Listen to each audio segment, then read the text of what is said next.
नमस्ते भैया बहनी चाची माई लोगन। आज मैं एक नाच पर के गीत लेकर आई हूँ। आप लोगन को अच्छा लगे तो लाइक करना।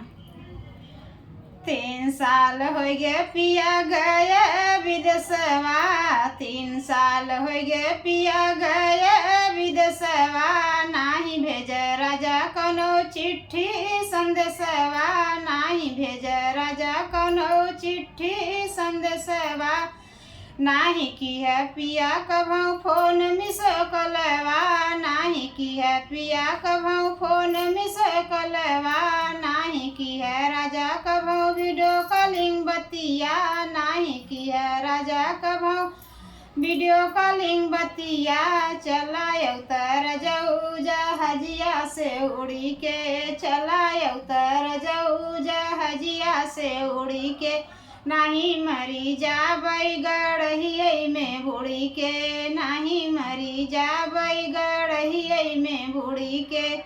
3 साल हो गए पिया गए विदेशवा, 3 साल हो गए पिया गए विदेशवा, नाही भेजे राजा कोनो चिट्ठी संदेशवा, नाही भेजे राजा कोनो चिट्ठी संदेशवा।